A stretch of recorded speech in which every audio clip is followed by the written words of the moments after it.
Well, hey everybody. Thank you so much for stopping in today. I didn't know if anyone was going to take me up on my offer to have cocktails, but I've made a cocktail. I'm drinking traditional white lightning. You know, it's good for you.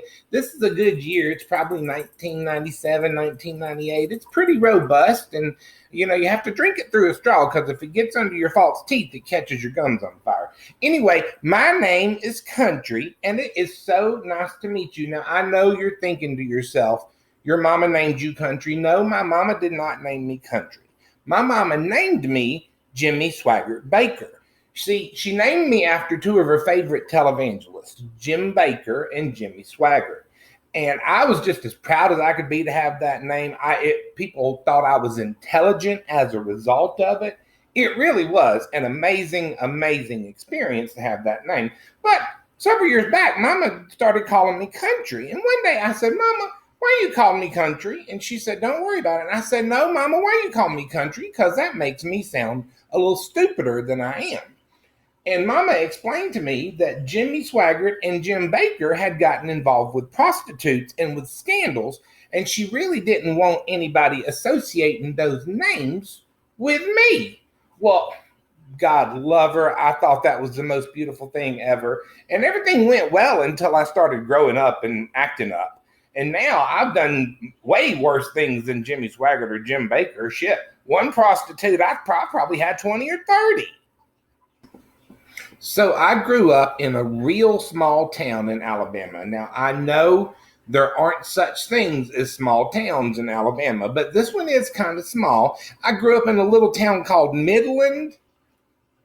Now, I know a lot of you know where it is, but for those of you who don't know where Midland is, I'll tell you where it is. I don't know if you've been living under a damn rock or what, but Midland is on Highway 416 in between the creek and the package store.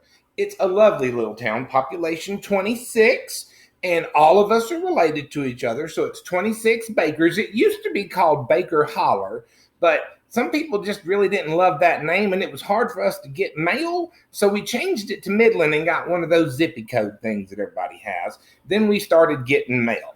My parents met at the Baker family picnic in 1966, and they got married the same year, and they started punching out children like it was their job. So you got my brother JJ, you got my brother GG, you got me, Country, and you got my sister Caroline. So our parents just had children after children after children after children. I don't know why they had so many damn kids. But anyway, after meeting at the picnic, they just knew they were meant to be together and they were meant to fall in love. And I was excited that they fell in love. And we just lived there in Midland for, gosh, I was 20-something years old when I finally left. Now, I know you're wondering how in the world these two lovely people find each other at an event as exciting as the Baker family picnic. Well, they had met before because my mama and my daddy were second cousins on my first cousin Laura's side. And that's how that they all came about and came to know each other. And when they got married, it was just a lovely event. I still have the pictures from the wedding. I think Pastor Wiggins did the service, but he got drunk. And so I think that my uncle had to finish it because Pastor Wiggins had gotten into the shine, that they were using for the reception later. He had gotten to it a little bit early because he thought it was water.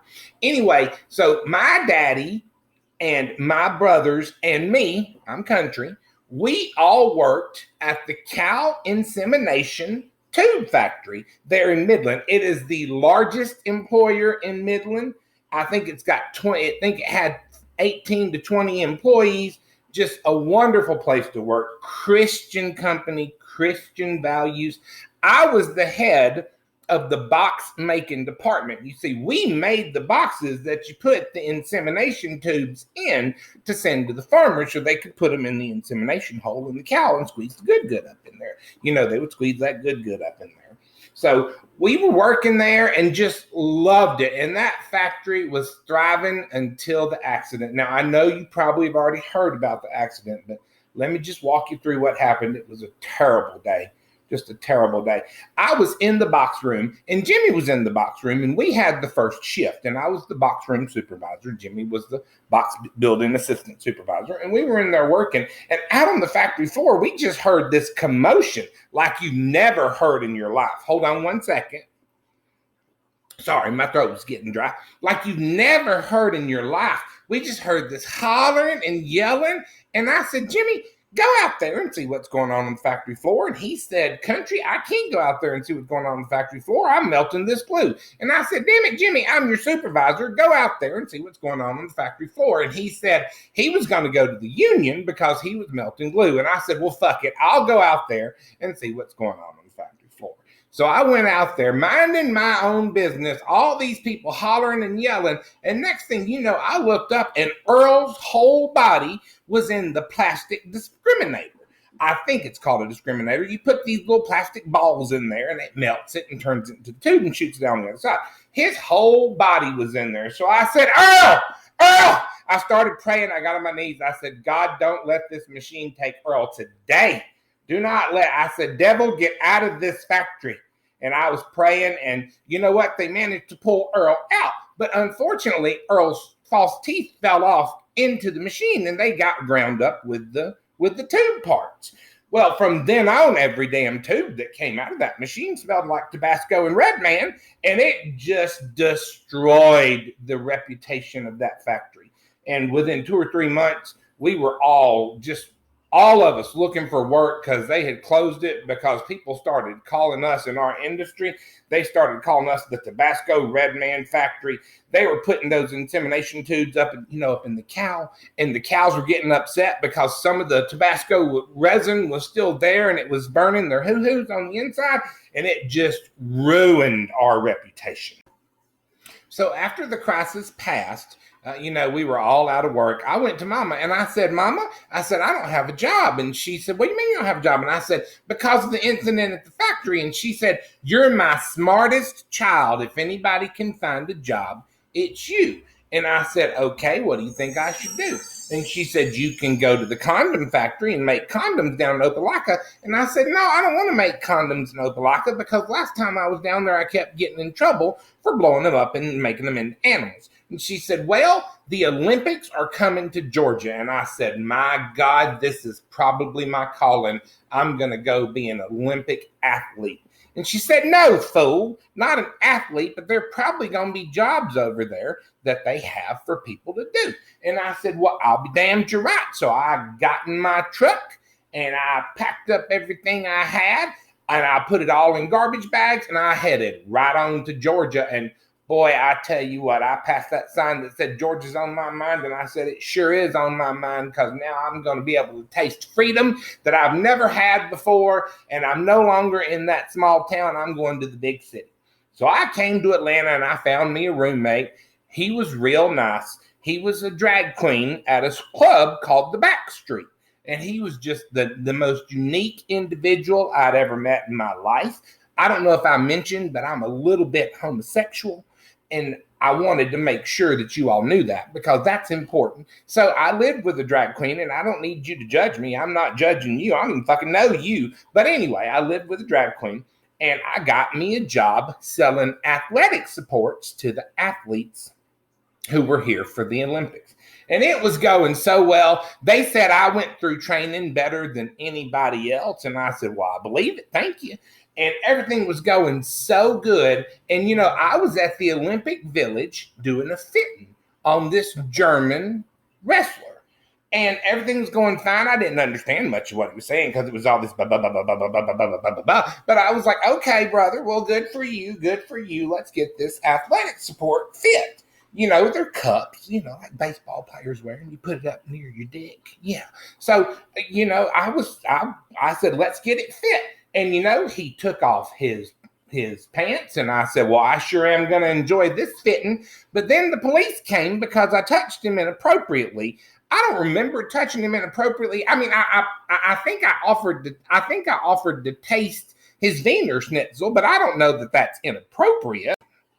So anyway, the police were called. It was a big old mess. It was the biggest mess ever, and I had to go down to the courthouse. And I went to the courthouse, and the little lady judge said, "Sir, you are accused of sexual misconduct." And I said, "Well, I don't feel like I was misconducting anything. I offered a very, very legitimate service to this young man who was from Germany, and I didn't understand what he was saying. He was just ba ba ba ba ba ba ba ba ba ba ba. I didn't understand what the fuck he was saying, and for all I know, he was saying yeah." Turns out that yeah in German it's like da or some shit like that. But he wasn't saying da. I think he was saying more like, "You country fucker, I'll beat the fuck out of you if you touch my wiener schnitzel." So anyway, I could not fathom the idea of going to jail. So I called Mama and I said, "Mama, what am I going to do?" And she said, "What'd you do?" And I told her, and she said, "Well, did you touch him inappropriately?" And I said, "I feel like we're splitting hairs and talking about the price of tea in China at this point. Whether I touched him inappropriately or not, I was found guilty of it." And she said, "Lord, just like the people that you were named after, you've gotten involved in the lascivious world of sex." And I said, "Honey, you have no idea what I've gotten involved in, but I need to know what you think I need to do." And she said, "The only thing that you can do is go live off the grid." And I said, "Well, fuck." So what I did is I went to the Walmart and I stocked up on, honey, everything I could think of. I got liquor. Oh, I didn't get liquor at the Walmart, actually. I got liquor from the liquor store I knocked over, but that's a different situation. I got everything else you could think of. I got me a year's supply of magazines. I had everything, and I put it in the back of that truck, and I headed to the North Georgia mountains, and I did not look back. And that's where I lived for 24 years, completely off the grid. Sorry, got parched again. Nobody knew who I was. My closest neighbor was a damn cow that lived probably 10 or 12 miles away. It was just me, my truck, and my dog, Little Country. You'll meet Little Country. He's a sweet dog. Now, he didn't come live with me until the end of my time off the grid, but that's a sweet damn dog, that Little Country. You're going to meet him later. He's asleep right now. He got into the moonshine a little bit. But anyway, so I lived off the grid. And then about a month ago, I realized that I was out of Copenhagen and I was out of toilet paper. And I said, well, my God, I got to go back into the grid to get Copenhagen and toilet paper. I can live without the Copenhagen, but I need some damn toilet paper. And then I drove all the way down the damn mountain and got to the Walmart to find out that toilet paper's extinct. And I said, what the fuck is going on? And they're like, we don't have toilet paper or hand sanitizer. Well, I could give a fuck about hand sanitizer. I'll pour moonshine on my hands if I want them to fall off. But I said, well, fuck, how the hell am I supposed to wipe my ass without toilet paper? And the woman said, have you been living in the woods? And I said, what the fuck's your problem? Of course I've been living in the woods. I'm in the damn Walmart in Gainesville, Georgia. Of course I've been living in the woods. I haven't shaved in 24 years, for God's sakes. I'm stepping on my beard like a damn old woman steps on her titties. Of course I've been living off the grid. What's going on? And honey, what she told me just shocked the devil out of me. She explained to me that the world was just a different place. And honey, that's what we're going to be talking about, because this world is a different place. All I know is she told me that this beer gave everybody a virus, this coronavirus. And I know Corona was a beer. I never knew it was made in China. I always thought it was Mexican beer.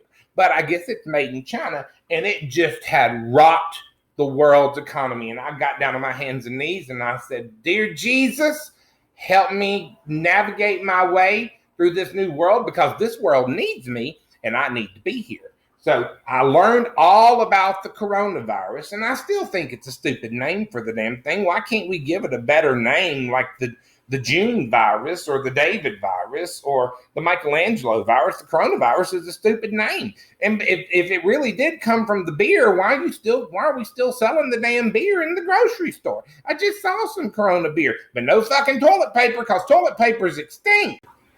So that's the story of how I got to Smyrna. So now I live in Smyrna, Georgia. I've decided if I'm going to live on the grid, I might as well live amongst all these little families. There's so many fucking children around here, though. Children and dogs and little white women who don't have jobs, but they're all entrepreneurs, which means they sell like Girl Scout cookies online. But anyway, so I live in Smyrna and I really, really love it. But I've decided that I need to stick around for a while because I think the world needs me. And I need to be able to give the world my guidance and my pearls of wisdom from living off the grid for 24 years. So we're going to get together once a week and have a drink. And I hope that you'll join me every week for a drink. You pour your drink, I pour mine, because I understand we're not supposed to touch each other and we're supposed to do this socialized distancing thing. But that's real hard to do, and we're going to talk about that too. So I hope that you had a great time chatting with me today. I certainly enjoyed our time together, and I'm looking forward to seeing you next time. So until then, this is Country Baker saying I hope you have a great week, a great day, and an awesome life.